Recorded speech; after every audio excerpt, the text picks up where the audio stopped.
urusan yang kita buat-buat. Untuk masalah agama kita tidak bisa membuat sesuatu.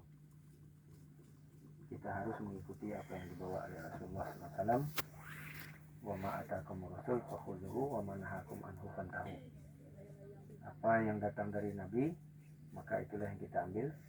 Yang dilarang oleh Nabi atau ditinggalkan Nabi, maka kita jauhi. Bukan Nabi tidak tahu, tetapi Nabi tidak mengerjakannya karena itu tidak disyariatkan. Maka oleh sebab itu semua ajaran Islam sudah sempurna. Salah satunya adalah apa yang harus kita lakukan setelah selesai penguburan jenazah. Sudah dilakukan Nabi, sudah diajarkan Nabi.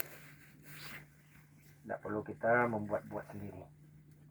Maka sebagaimana hadis an Utsman bin Affan radhiyallahu anhu qol kana Nabi sallallahu alaihi wasallam idza faragha min dafnil mayyit wa qafa alaihi faqala astaghfiru li akhikum wa sallu lahu tasbih fa innahu la yusal. Utsman bin Affan mengatakan adalah Nabi Muhammad SAW sebagai contoh kita, sebagai pedoman kita. Apabila selesai menguburkan jenazah, waqafa alaih, maka beliau berdiam di samping kuburan dan beliau menghimbau, mengajak kita yang hadir. Waktu itu sahabat Nabi yang dikuburkan sahabat, maka Nabi menghimbau sahabat dengan sabda beliau, faqala istaghfiru li akhikum, mohon ampunkan untuk saudaramu, wasallu lahu tasbih, dan mohon kekokohan, fa innahul anisal, karena dia akan ditanya. Maka yang dibutuhkan oleh orang setelah meninggal adalah agar diampuni dosanya, agar dia bisa menjawab pertanyaan yang akan ditanyakan mereka. Maka itulah yang kita minta kepada Allah, yaitu dengan doa Allahumma firlahu, Allahumma sabbithu, Allahumma firlahu, Allahumma sabbithu, Allahumma firlahu, Allahumma sabbithu. Ya Allah, ampunilah dosanya, ya Allah berikanlah dia kemampuan, fa innahul anisal, karena dia akan ditanya. Itu yang kita minta. Tak perlu kita baca-baca yang lain, tidak dibutuhkan oleh orang yang telah dikuburkan. Dia tidak membutuhkan bacaan subhanallah, walhamdulillah, Allahu akbar, dan lain sebagainya, termasuk ayat-ayat Al-Quran, termasuk surat Yasin juga dia tidak butuh. Maka yang dibutuhkan adalah doa kita. Maka itulah yang harus kita lakukan, itulah yang akan membantu, ya. Maka itu yang harus kita lakukan. Mari kita menghadap ke kiblat, silakan. Silakan menghadap ke kiblat dan berdoa. Saya tidak memimpin doa.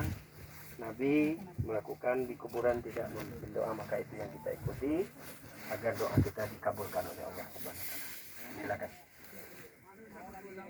Allah.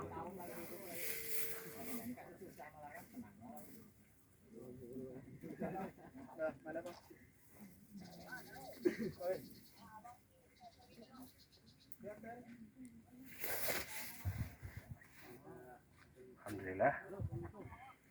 Demikianlah yang kita lakukan.